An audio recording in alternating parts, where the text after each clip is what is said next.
Hello friends and dear students, आज का हमारा टॉपिक है basic principles of wound healing in the skin, जो कि हमारे subject pathophysiology course code BP2040 के यूनिट 1 का आखिरी टॉपिक है, जो कि B pharm second semester first year के सिलेबस में देखने को मिलता है। इस वीडियो में हम लोग वुंड हीलिंग के बेसिक प्रिंसिपल्स को समझेंगे। इनकी दो प्रोसेसेस हैं, फर्स्ट इंटेंशन और सेकेंड इंटेंशन, जिसे प्राइमरी यूनियन और सेकेंडरी यूनियन के नाम से जानते हैं।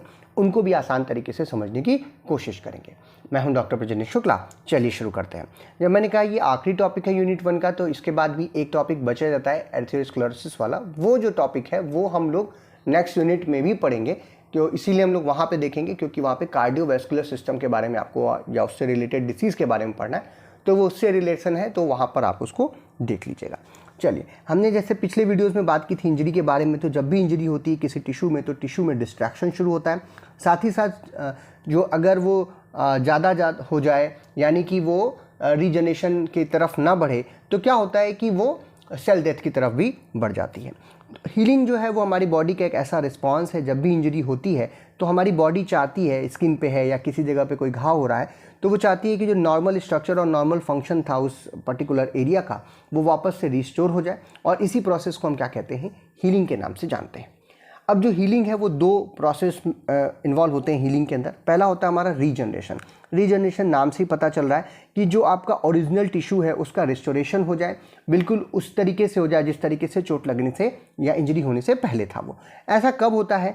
रिस्टोरेशन में जो है बहुत तेज़ी से बढ़ोतरी होती है पैरेन्काइमल सेल्स की, और इसकी वजह से जो है कंप्लीट रिस्टोरेशन हमें देखने को मिलता है, और इसकी वजह से हीलिंग भी होती है। पैरेन्काइमल सेल्स जो है वो आपकी मेन सेल्स हैं, जो कि आपके शरीर को बनाने में, उनके स्ट्रक्चर को बनाने में या उसको मजबूती प्रदान करने में यूज्ड अप होती हैं। नेक्स्ट है हमारा रिपेयर। दूसरा प्रोसेस जो होता है रिपेयर। रिपेयर का मतलब होता है कि जब आपका जो इंजरी है थोड़ी सी बड़ी है, तो उस कंडीशन में आफ्टर पैरेन्काइमल सेल्स का जो प्रोलिफरेशन है, उसकी बढ़ोतरी के बाद कनेक्टिव टिश्यूज़ जो है उनका जो है बढ़ोतरी शुरू होता है, और इसकी वजह से हीलिंग हो रही होती है। और इस कनेक्टिव टिश्यूज़ के बनने की वजह से कई बार आपको फाइब्रोसिस, कुछ फाइबर्स जैसे स्ट्रक्चर देखने को मिलते हैं, या फिर स्कैरिंग आपको दिखाई देगी। घाव के भर जाने के बाद जो निशान छूट जाते हैं, वो निशान आपको वहाँ पर दिखाई देते हैं, और इस प्रक्रिया को हम क्या कहते हैं, रिपेयरिंग बोलते हैं। तो ये दो तरीके की चीज़ें हैं जो कि हीलिंग के अंतर्गत आती हैं। अब जो हीलिंग ऑफ स्किन वुंड्स की बात कर रहे हैं, क्योंकि आपके सिलेबस में ऐसी हीलिंग के बारे में पढ़ना है जो कि स्किन पे आपके हो रही है, खास करके स्किन पे घाव हो रहे हैं। तो स्किन पे जो घाव हो रहे हैं वो तो आपको समझना पड़ेगा, दो तरीके के घाव होते हैं। कई बार अगर आपको कोई शार्प चीज़ से, जैसे ब्लेड से या चाकू से या किसी कोने से आपको जब चोट लगती है, तो वो एक लाइन के रूप में, एक लीनियर लाइन के रूप में लगती है, जिसमें घाव बिल्कुल ही क्लियर आपको दिखाई देता है और बहुत ही सीधा सा एक घाव लगता है। कई बार चोट ज़्यादा लगती है स्किन के ऊपर, तो जो घाव होता है वो इरेगुलर होता है, यानी उसका शेप एंड साइज़ जो होता है वो जो साइज़ है, जो उसका जो देखने का आपको तरीका होता है वो थोड़ा अलग होता है। तो इस तरीके से हम देख पाते हैं कि दो तरीके के घाव हमें देखने को मिलते हैं स्किन में। तो जो स्किन है उस पर जो घाव हो रहे हैं उसका क्या नेचर है, उसका साइज़ क्या है, इसके बेस पे जो हीलिंग होती है स्किन वुंड्स की, वो हम लोग दो तरीके से देख पाते हैं। पहले को हम बोलते हैं फर्स्ट इंटेंशन, जिसे प्राइमरी यूनियन के नाम से जानते हैं, और दूसरा होता है हमारा सेकेंड इंटेंशन, जिसे हम लोग सेकेंडरी यूनियन के नाम से जानते हैं। आइए अब इन दोनों को समझने की कोशिश करते हैं, और इसमें कौन कौन से प्रोसेसेस हैं, किस तरीके से ये होता है पूरा प्रोसेस, उसके बारे में भी जानते हैं। तो सबसे पहले हम बात करेंगे healing by the first intention. First intention या प्राइमरी यूनियन जिसे हम कह रहे हैं, ये तब होता है उन इंजरीज के साथ जहां पर एपिथेलियल लेयर्स में ही केवल चोट लगी हो, या एपिथेलियल सेल्स का ही डैमेज जो है आपको देखने को मिले, यानी बहुत गहरे घाव ना हो। यहाँ पे जो प्रिंसिपल मैकेनिज्म है रिपेयर की, वो होती है एपिथेलियल जो सेल्स हैं उनका रीजनरेशन, और इस तरीके की हीलिंग को ही हम लोग फर्स्ट इंटेंशन के नाम से जानते हैं। इस तरीके की हीलिंग में जो फॉलोइंग कैरेक्टरिस्टिक होनी चाहिए उन घाव में ही इस तरीके की हीलिंग हमें देखने को मिलेगी, जैसा कि आपको नीचे दिख रहा है। पहला, क्लीन और अनइन्फेक्टेड, यानी क्लीन घाव होना चाहिए। जैसे मैंने कहा, एक सीधी लाइन में या छोटे मोटे कट आपको लगे हैं, बहुत गहरे घाव नहीं है और साफ सुथरे कट लगे हुए हैं, उसको हम लोग इस तरीके के फर्स्ट इंटेंशन के थ्रू जो है वो हमारा घाव भरता है। दूसरा, अनइन्फेक्टेड हो, यानी किसी प्रकार के बैक्टीरिया, फंगी, एल्गी या किसी और माइक्रो ऑर्गेनिजम्स का वहाँ पर कोई भी इन्फेक्शन जो है वो ना हो। कई बार जो सर्जिकली इंसर्टेड जो घाव होते हैं, जैसे में सर्जरी करने के लिए काटा जाता है, जानबूझकर किया जाता है, उस तरीके के घाव जो है वो फर्स्ट इंटेंशन के अनुसार बढ़ते हैं। इसमें इस तरीके के घाव में काफ़ी ज़्यादा सेल्स का जो है वो और जो टिश्यू है उसका लॉस नहीं होता, यानी कि ये छोटी इंजरी जो के रूप में आप इनको देख सकते हैं। और सबसे ज़रूरी बात जो है कि अगर यहाँ पर जो उंड हो रहा है, जो घाव हो रहा है, वो एक लीनियर हो रहा है, तो ये दो एजेस बनते हैं उसके, ठीक है। जैसे घाव हो गया, बीच में दो जगह बन जाएगी, आपका स्किन कभी कट गया तो दो जगह आपको दिखाई देती है, उसको हम सर्जिकल सूजर्स के द्वारा, यानी कि जो हम सिंपली कहते हैं स्टिचेस लगाना, तो स्टिचेस लगाने यानी कि यहाँ पर हम उसे बांध करके खींच कर एक पास ला सकते हैं। इस तरीके के घावों के लिए फर्स्ट इंटेंशन की जो प्रक्रिया है वो की जाती है, जिसे प्राइमरी यूनियन भी आप बोल रहे हैं। तो कुछ सीक्वेंस हैं फर्स्ट इंटेंशन के या प्राइमरी आपके यूनियन के। सबसे पहला होता है इनिशियल हेमोरेज। जब भी कभी कोई इंजरी होगी तो सबसे पहला काम जो होगा, जो आपका चोट लगी है, खास करके हम अगर फर्स्ट इंटेंशन की बात करें तो हमें एक सिंपल ऐसा स्ट्रेट कट चाहिए जहाँ पर शार्प एज के द्वारा, किसी शार्प एज क्या नाम है चीज़ के द्वारा, जैसे चाकू है, ब्लेड है, उसके द्वारा स्ट्रेट कट हो रहा है।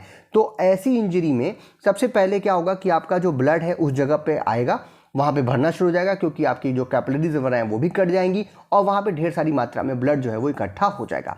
इसके बाद ये जो ब्लड है वो वहाँ पे क्लॉट करेगा, जमेगा, और जो घाव हुआ था उसको क्या करेगा, सील कर देगा। भाई क्लॉट करेगा तो उस जगह पे क्या करेगा, ब्लड के थ्रू वो भर जाएगा। इसकी वजह से जो है डिहाइड्रेशन और इन्फेक्शन जो है वो रुकेगा। नेक्स्ट अगली जो चीज़ है, सेकेंड पार्ट, वो है हमारा एक्यूट इन्फ्लामेटरी रिस्पॉन्स। जैसा कि हम लोगों ने पिछली बार भी पढ़े थे, जैसे ही कहीं पर कट या घाव या इंजरी हो रही होती है, उस जगह पर 24 आवर्स के अंदर पॉलीमॉर्फ सेल्स जो है वो तेज़ी से वहाँ पर भरती हैं और जो घाव की स्थान है वहाँ पर जा करके उनके मार्जिन्स पे इकट्ठा होना शुरू हो जाती हैं। तीसरे दिन से ये पॉलीमॉर्फ सेल्स को जो है वो मैक्रोफेजेस जो है वो रिप्लेस करते हैं, ताकि किसी तरीके का कोई अगर क्या नाम है डेड सेल्स हैं या कोई और चीज़ है, वहाँ पे कोई बैक्टीरिया इत्यादि है, तो उसको वो क्या करेगा, खा करके ख़त्म भी करेगा। और इस पूरी प्रक्रिया के दौरान वहाँ पर हल्की सी सूजन आपको देखने को मिलेगी, रेडनेस देखने को मिलेगी, और वहाँ पे ब्लड फ्लो इत्यादि जो है वो इंक्रीज रहेगा। इसी को हम बोलते हैं acute inflammatory response. Next third is epithelial change.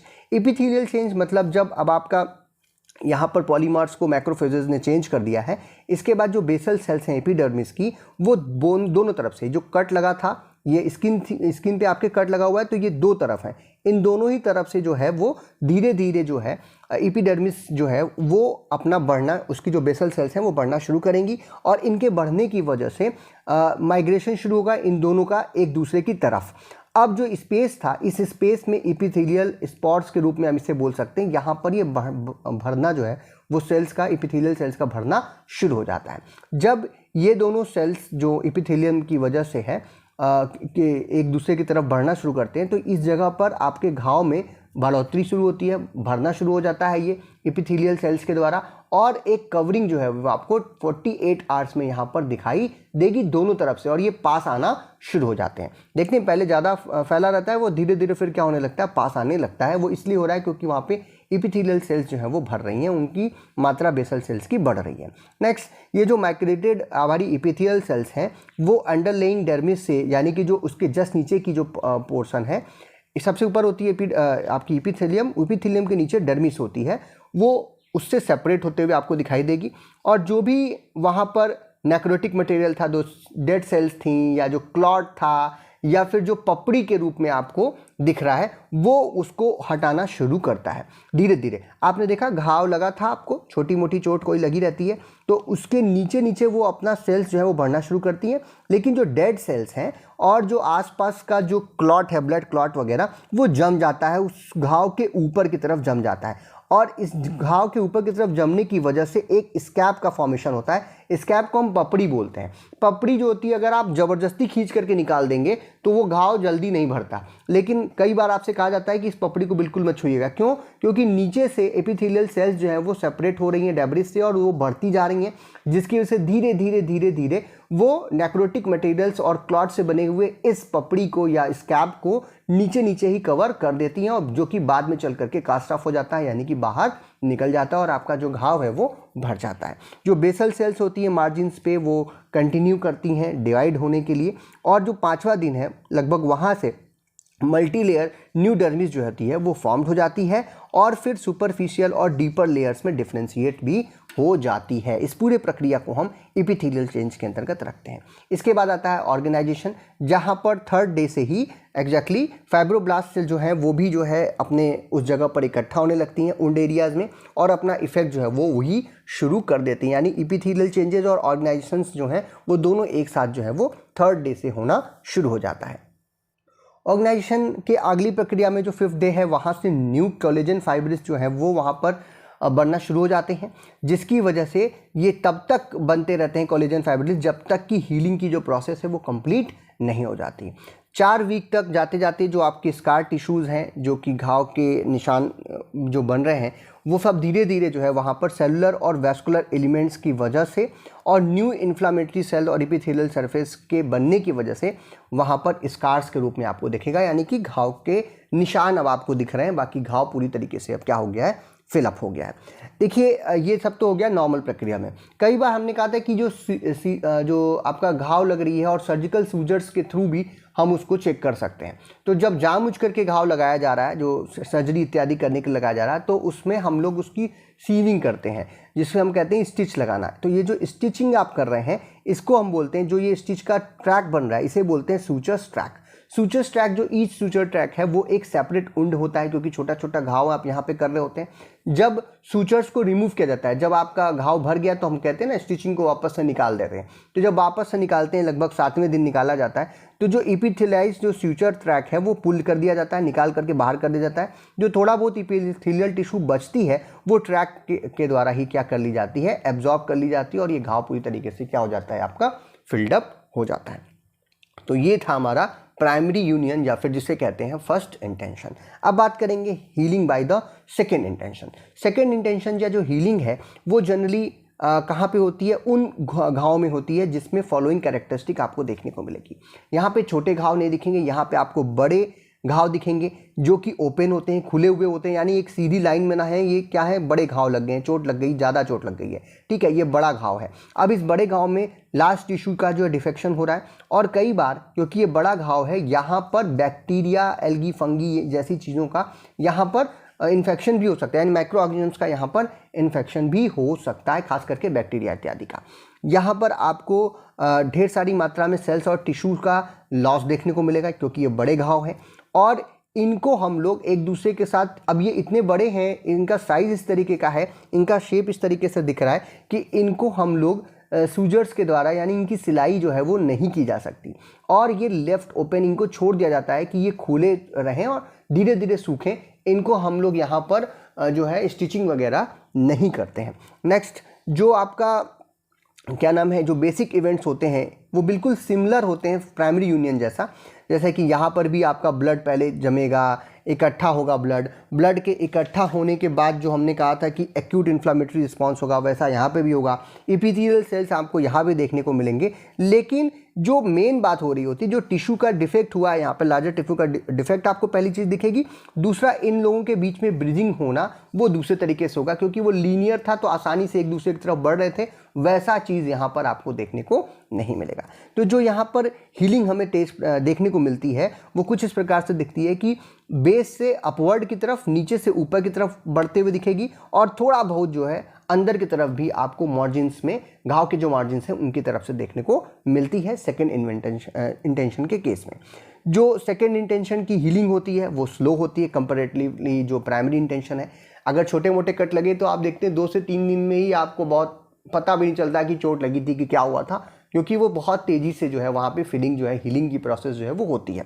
लेकिन जब बड़े घाव लग जाते हैं तो वहाँ पे जो हीलिंग होती है वो क्या होती है, स्लो होती है। और कई बार जो है वो लार्ज रिजल्ट्स में जो है, जब उसका जो रिजल्ट दिखता है, आफ्टर इफेक्ट जो दिखते हैं वो दिखते हैं कि आपको कुछ भद्दे से, कुछ बड़े बड़े उसमें आपको दाग धब्बे दिखते हैं चोट पूरे हो जाने के बाद। In the case of the primary union process में दाग धब्बे आपको, स्कार्स जो है बहुत ही सिंपल से दिखते हैं, छोटे से स्कार्स दिखते हैं, ज़्यादा कुछ उसमें नहीं दिखता। लेकिन जो हमारे सेकेंड इंटेंशन वाले घाव जब भरते हैं तो वहाँ पे बड़े बड़े अगली या बदसूरत से आपको घाव जो है वो वहाँ पर दिखाई देते हैं। कुछ यहाँ पर भी सीरीज ऑफ इवेंट्स हैं जो कि सेकेंड इंटेंशन में भी आपको देखने को मिलेंगे। वो क्या है, यही बात कर लेते हैं उनके बारे में। जैसे मैंने अभी बताया कि सबसे पहले इनिशियल हेमरेज और जो एक्यूट इन्फ्लेमेटरी रिस्पॉन्स था वो बिल्कुल प्राइमरी यूनियन की तरह ही होगा, कोई बदलाव उसमें भी नहीं होता। यानी चोट लगी तुरंत जो है ब्लड आएगा, वहाँ इकट्ठा होगा, क्लॉट होगा, सेल्स आएंगी, इन्फ्लेमेटरी सेल्स आएंगी, इकट्ठा होंगी, वहाँ इन्फ्लेमेशन रिस्पॉन्स जो है वो आपको दिखेगा। इसके बाद जो थर्ड स्टेप है वहाँ पर थोड़ा सा डिफरेंस हमको देखने को मिलता है। जो इपिथेलियल चेंज वाला जो स्टेप था, यहाँ पर प्रोलिफरेटिव जो इपिथेलियल सेल्स हैं वो पूरी तरीके से घाव को कवर नहीं कर सकती, क्योंकि घाव जो है यहाँ पर बड़ा है। इसके बाद जो ग्रैनुलेटिंग टिश्यूज़ हैं वो बेस से जो है वो सेकेंडरी प्रोलिफरेशन या सेकेंडरी इनकी बढ़ोतरी जो है वो शुरू होती है और घाव को ये भरना शुरू करते हैं, क्योंकि जो सरफेस क्लॉट आपको वहाँ पे दिखेगा, घाव के बढ़ने की वजह से वहाँ पे आपको सरफेस पे क्लॉट देखने को मिलेगा, नेक्रेटिव टिश्यूज़ जो है वो देखने को मिलेंगी, और जो वेजिबल टिश्यू हैं उनसे द्वारा वो सेपरेट होंगी, और वहाँ पर भी आपको पपड़ी जो है वो अब जमते हुए दिखेगी, जिसे हम लोग स्कैब बोल रहे हैं। पपड़ी में आम बोलचाल की भाषा में बोल रहा हूँ, क्योंकि जब भी चोट लगती है तो वहाँ पर वो इकट्ठा हो जाता है। उसमें डेड सेल्स होती हैं, नेक्रोटिक टिश्यूज़ होते हैं, बैक्टीरियाज की डेड सेल्स होती हैं, ब्लड के क्लॉट होते हैं, और जो हमारे टिश्यूज़ हैं जो जनरेट हो रहे हैं उनकी वजह से उनके कुछ बाई प्रोडक्ट्स हैं वो सब वहाँ पे इकट्ठा, धूल मिट्टी भी कई बार वहाँ पे इकट्ठा होती है और एक पपड़ी जो है वो जम जाती है। इसके बाद जो ग्रैनुलेशन हो रहा होता है इस जगह पे वो डीप रेड कलर का आपको देखने को मिलेगा,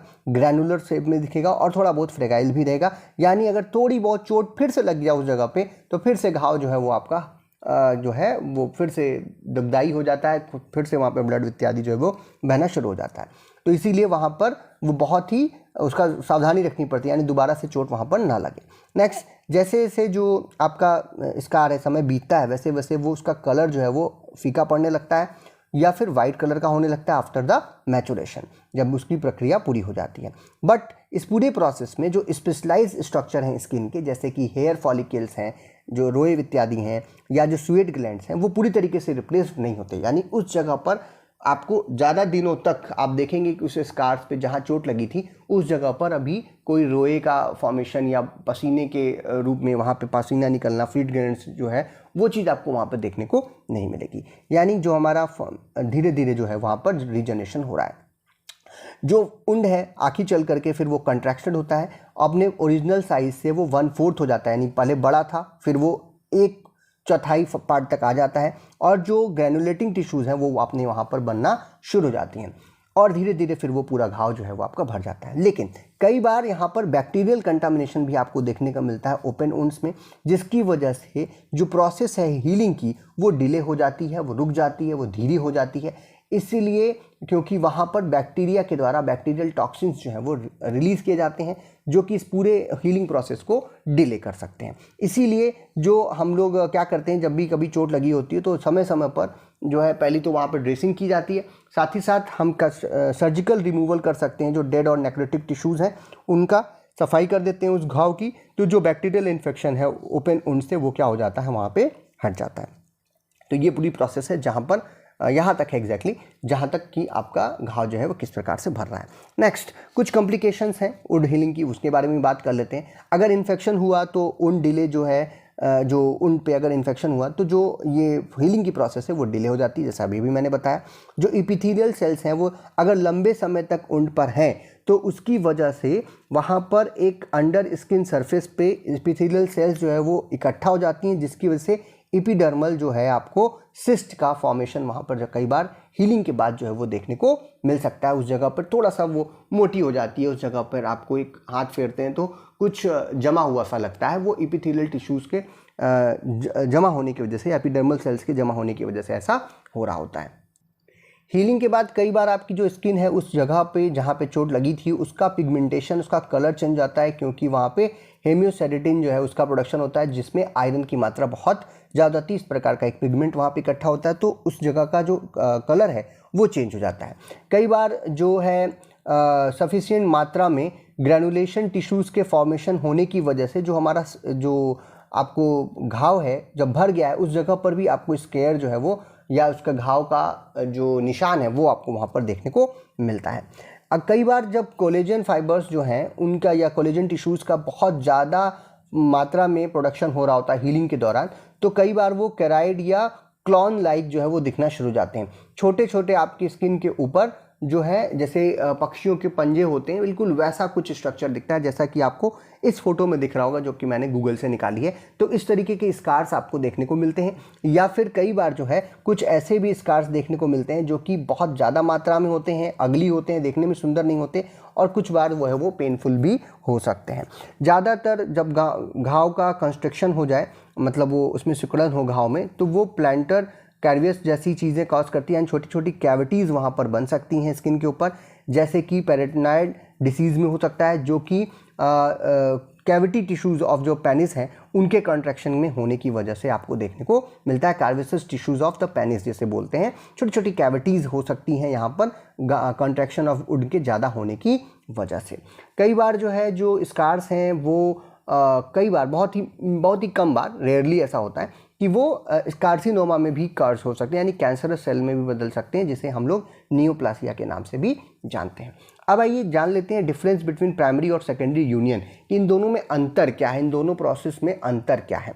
तो फीचर्स इधर लिखे हुए हैं, ये प्राइमरी यूनियन का बात होगा और ये सेकेंडरी यूनियन का। सबसे पहले हम बात करते हैं क्लीननेस ऑफ वुंड, जो आपका घाव है वो किस प्रकार का होगा। तो प्राइमरी यूनियन से अगर भरना है तो उसे क्लीन होना चाहिए, मतलब वो क्लियर एक छोटा सा घाव है, और जो अनक्लीन है, बड़ा सा है, बहुत ही भद्दा दिख रहा है, वो हमारा सेकेंडरी यूनियन में आपको देखने को होगा। इन्फेक्शन की बात करें तो जनरली प्राइमरी जो यूनियन होता है वहाँ पर किसी प्रकार का इन्फेक्शन नहीं होता बैक्टीरिया इत्यादि का, वो अनइन्फेक्टेड स्टेट में रहता है, जबकि सेकेंडरी यूनियन में जनरली इन्फेक्शन भी आपको देखने को मिल सकता है। मार्जिन्स की बात करें तो ये सर्जिकली क्लीन, यानी कि एकदम क्लियर, हमको जैसे सर्जरी में हम लोग क्या नाम है घाव बनाते हैं, बिल्कुल वैसे घाव आपको प्राइमरी यूनियंस के थ्रू भरते हुए दिखाई देंगे। जबकि सेकेंडरी यूनियन में इरेगुलर घाव होता है, उसके मार्जिन्स इरेगुलर होते हैं, यानी वो किसी भी शेप और साइज का हो सकता है। सूचर्स की बात करें तो प्राइमरी यूनियन में हम सूचर्स यानी कि स्टिचिंग जो है वो कर सकते हैं, जबकि सेकेंडरी यूनियन में हम स्टिचिंग नहीं कर सकते, नॉट यूज्ड होता है in the case of secondary union. Healing की बात करें तो स्कैंटली ग्रेनुलेशंस आपको टिश्यूज जो है वो देखने को मिलेंगे, जो कि धीरे धीरे सूचर्स ट्रैक की तरफ से बढ़ते हैं और एक दूसरे की तरफ बढ़ करके गैप को क्या करते हैं, भरते हैं। जबकि तेज़ी से बढ़ने वाले ग्रेनुलेशन टिश्यूज़ जो है वो आपको यहाँ पर दिखाई देंगे, जो कि घाव के बीच में जो गैप बन रहा है उसको ग्रेनुलेशन टिश्यूज़ के द्वारा भरा जाता है, और यहाँ पर ग्रेनुलेशन टिश्यूज़ जो हैं वो इंसर्टेड गैप में एक दूसरे की तरफ बढ़ते हैं। ये नीचे से ऊपर की तरफ जाता है और ये एक साइड से दूसरे साइड की तरफ जो है बढ़ता है। ये हीलिंग का इनका प्रोसेस आपको देखने को मिलता है। आउटकम की बात करें तो प्राइमरी यूनियन में एक जो है एक साफ सुथरा लीनियर स्कैर, मतलब एक पतला सा जो है, जैसी चोट लगी थी वैसे एक छोटा सा आपको स्कैर जो है या घाव का जो निशान है वो आपको देखने को मिलता है, जबकि कॉन्ट्रैक्टेड इनरेगुलर वुंड के रूप में या घाव के रूप के निशान के रूप में आपको सेकेंडरी यूनियन में दिखाई देता है।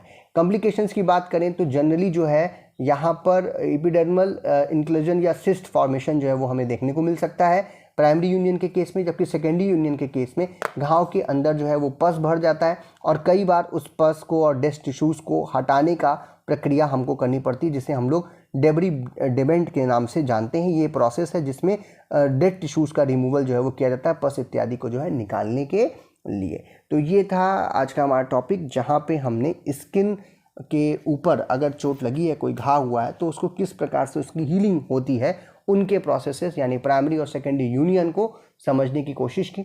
अगर आपको ये वीडियो पसंद आए तो इसे लाइक कीजिए, अपने फ्रेंड्स में शेयर कीजिए, चैनल पर नए हो तो चैनल को सब्सक्राइब कीजिए। इस वीडियो का जो PDF लिंक है वो आपको डिस्क्रिप्शन में मिल जाएगा। ये एक आखिरी टॉपिक था यूनिट 1 का। यूनिट 1 काफ़ी लंबी थी, काफ़ी कॉम्प्लिकेटेड थी, उसको आसान बनाना, उसको सही तरीके से समझाना, पॉइंट वाइज लेकर के आना काफ़ी एक बड़ा काम था, तो इसीलिए इसमें ज़्यादा समय लगा। अब अगली यूनिट्स में आपके जो डिफरेंट सिस्टम्स हैं, उन सिस्टम्स के ऊपर होने वाले डिसीज़ के पैथोफिजियोलॉजी, इटियोलॉजी इत्यादि के बारे में बात करनी है, वो हम अगले वीडियो से लेकर के आएंगे। वीडियो को देखने के लिए बहुत बहुत धन्यवाद। कोई भी सपना साकार करने के लिए सबसे जरूरी है सही कोच का होना। चुनिए doctor PKS and doctor MPS classes को और करें अपने B Farm D Farm का सपना साकार। Download the app now.